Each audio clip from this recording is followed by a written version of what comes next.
Hello? Hello? Here's me. Hi everybody and welcome to today's video. I'm going to open this one up with an open-ended question. I'm going to spice it up a little bit. Alright, you ready for it? What is your opinion on multi-million-dollar companies and media conglomerates?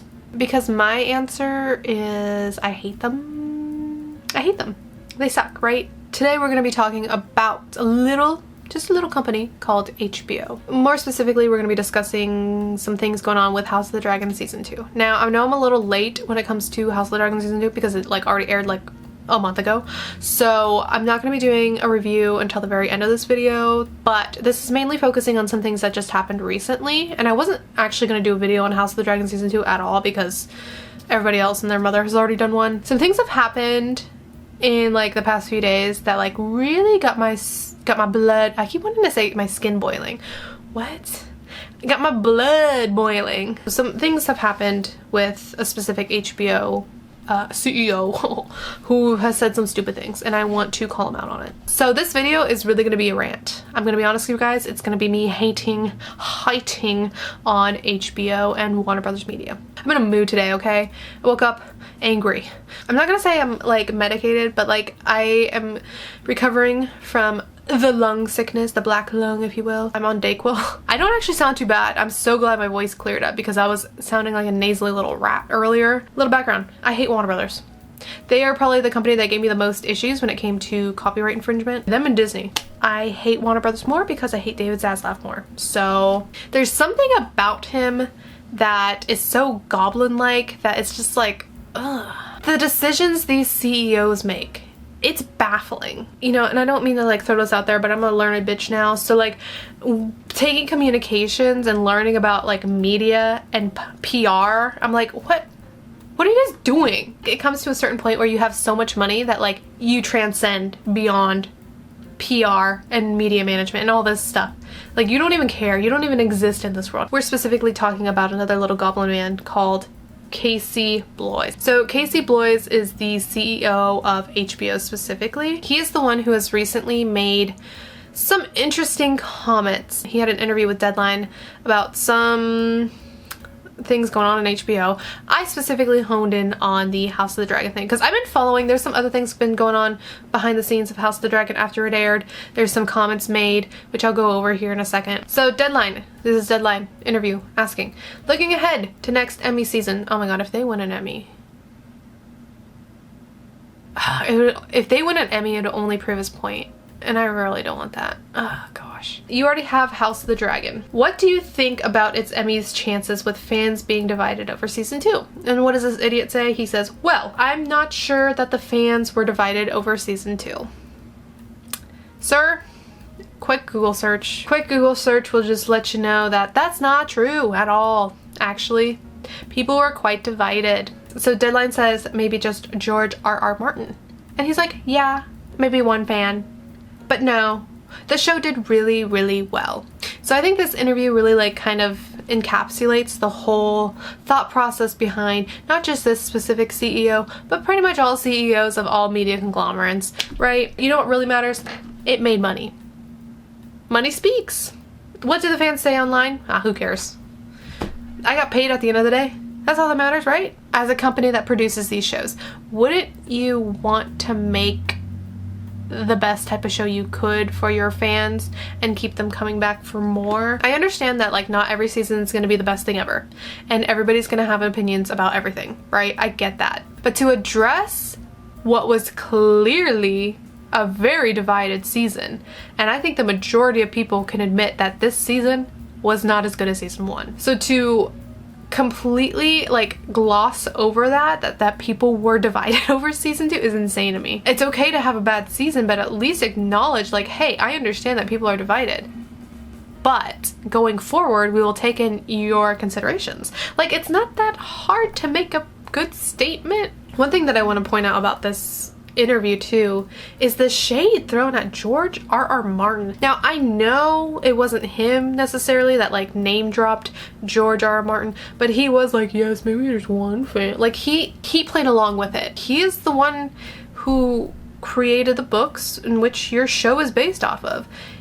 he was heavily involved in the creation of this series. Maybe not season 2 quite as much, which we can probably, that's the reason why it sucks so much, but definitely season 1 he was heavily involved, and look at how well season 1 did. There's a reason why you're getting season 2, season 3, and season 4 is because of this man who wrote the whole freaking thing, and you're gonna disrespect him like that? Like, that's so rude. I even have my opinions on George R.R. Martin. That man, he just needs to sit down and write the freaking book. He's holding it hostage. Just let it go. George R.R. Martin, he wrote on his blog his apprehension towards season 2, like his concerns, which he's definitely, like, he's the freaking writer. He's allowed to do it. And unfortunately, he did delete the original posting. He does offer some like really interesting insight into like working with production companies and how they can take your work and, I don't want to say like butcher it, but kind of. Quote, "There have been differences between the novels and the television show since the first episode of season 1.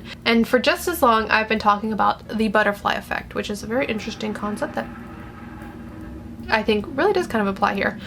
"Small changes lead to larger changes, lead to huge changes. HBO is more than 40 hours into the impossible and demanding task of adapting my lengthy, extremely, and complex, exceedingly, novels, with their layers of plots and subplots, their twists and contradictions and unreliable narrators, viewpoint shifts and ambiguities, and a cast of characters in the hundreds."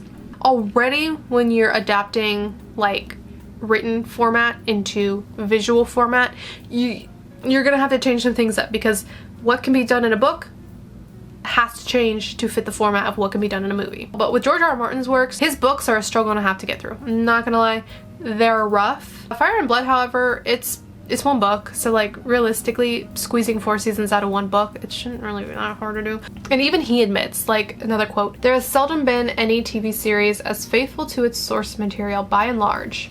But the longer the show goes on, the bigger the butterflies become. And now we've reached a point where the beat of the butterfly wings is stirring up storms, like the one presently engulfing my email," which is very interesting. What does that mean? He is a poetic motherfucker, let me tell you. Once you start making changes that like affect the essential plots and character motivations and things like that, then you start to run into issues where it's like, okay, well, where do we go from here? Because we're starting to deviate from where the original writer wanted the plot to go. It's very hard to get that back on track, or you're just gonna have to change where the destination is completely. I can understand where his frustrations are as a writer. You're changing the very foundation of my little baby. I spent so long creating that baby. You're gonna sit here and redo everything that I did. That's rough as a writer. After like he posted that on his blog, he did, hello?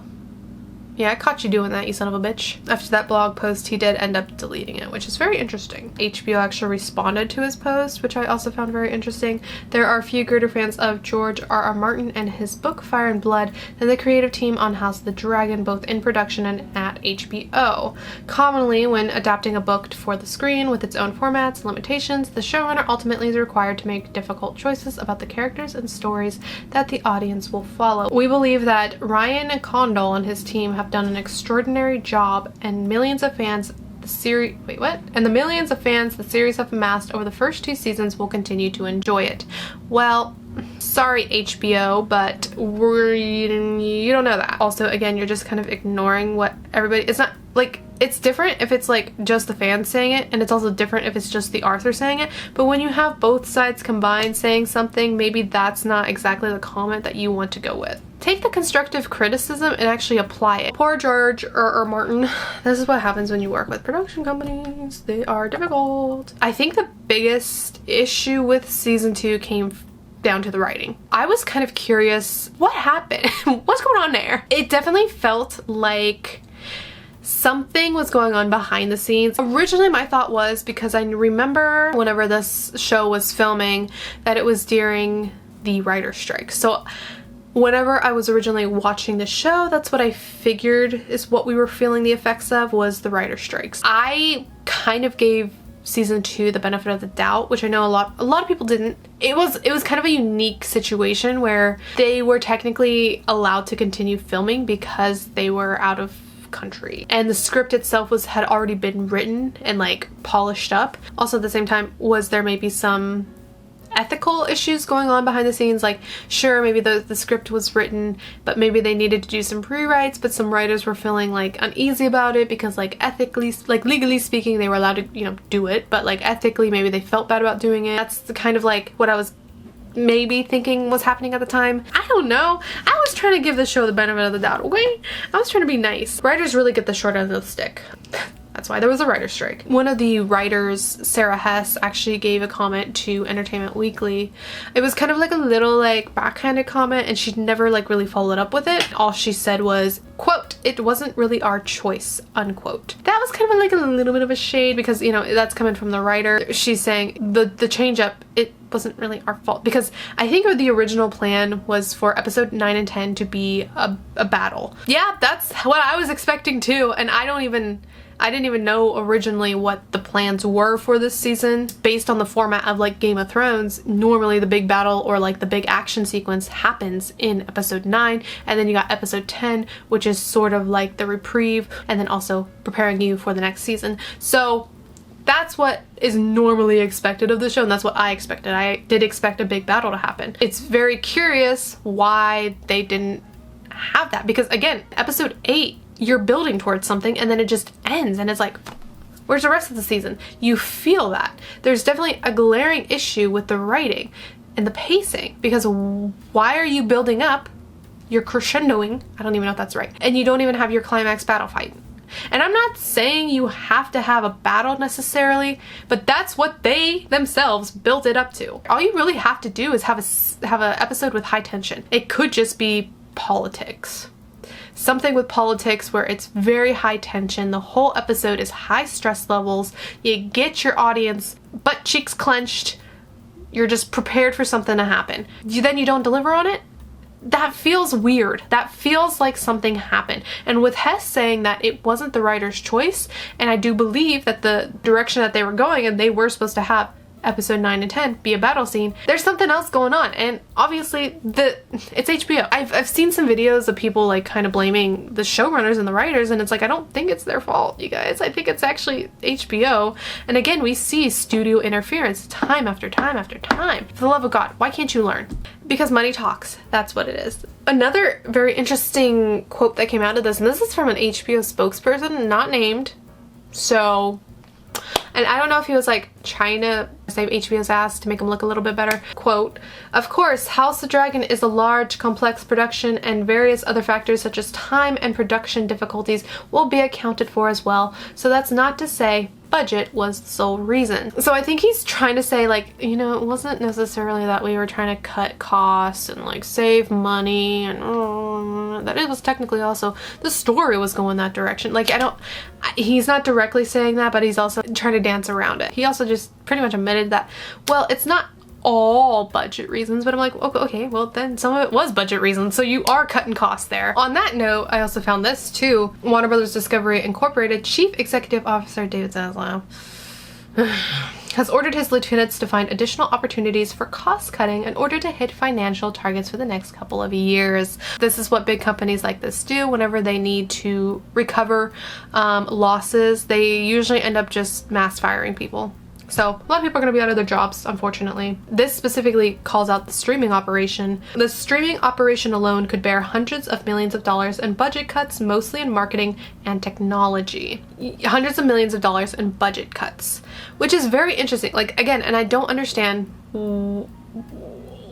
why your boy Casey Bloy said that it made bank. Why do you need to have $100 million in budget cuts? Now, I know this is like the entire streaming service, but House of the Dragon is part of that streaming service. So if it's bringing in the money, but yet you need to be doing budget cuts, it's just very interesting business practices is all I'm saying.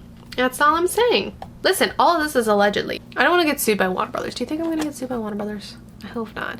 All this is to say, first off, allegedly. I'm just throwing out questions. We're just pondering here. All the people who are blaming the writers and like the showrunners for making these decisions, I don't think it's necessarily their fault. They're doing the best with what they're given. You're getting a lot of pressure from studios, you're getting budget cuts, you're getting restraints put on you.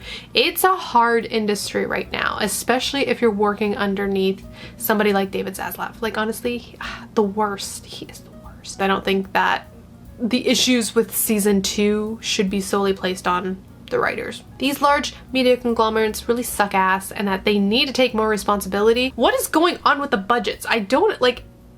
It's amazing when you look at what they spend their money on versus what cuts they need to make. I don't understand why you need to make these much of cuts if this type of revenue is being brought in, but then why are you spending this much on streaming if you're not making that much like, it's confusing. And again, I'm not saying that like there isn't problems with the writing, because there is, but I think a lot of this is we just need to blame people like Casey Bloy and David Zaslav because they suck as humans. A lot of the things that people were saying with like, well, yeah, season 1 we ended with going to war, now season 2 we're ending with going to war.